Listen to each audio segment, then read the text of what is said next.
Unti-unti nang bumabalik sa kanilang mga tahanan ang mga residente nakatira sa coastal areas dito sa Hinatuan, Surigao del Sur. Pero ang mga residenteng nasa island barangays mananatili muna sa mga evacuation centers dahil nakataas pa rin ang gale warning sa buong probinsya ng Surigao del Sur. Matapos maglandfall ang bagyong Basyang sa Bayabas, Surigao del Sur, bandang alas 11:50 kagabi, wala nang naranasang pag-ulan dito sa Hinatuan. Kung kagabi ay nagsilikas ang mga residente sa mga coastal barangays dahil sa lakas ng alon, ngayon ay pinayagan na sila makauwi sa kanilang bahay.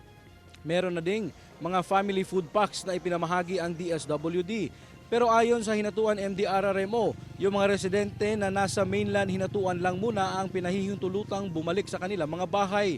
Ang mga residente na sakop ng island barangays mananatili daw muna sa mga evacuation centers habang nakataas pa ang gale warning dahil wala pang pinapayaga mga sasakyang pandagat na pumalaot. Dahil pa rin sa epekto ng bagyong Basyang, patay ang 4 na magkakaanak matapos matabunan ng gumuhong lupa sa kanilang bahay sa barangay Agusan, Cagayan de Oro City.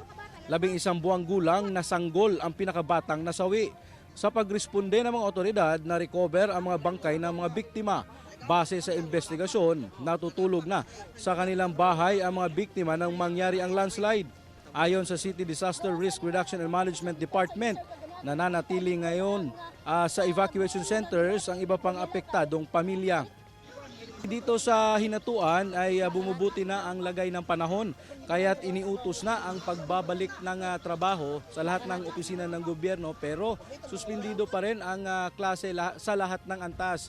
At ayon sa LGU Hinatuan ay maaari na ring payagan ang mga tourism activities gaya ng pagbisita sa Enchanted River pero ipinagbabawal pa rin ang island hopping dahil nga sa nakataas pa rin ang gale warning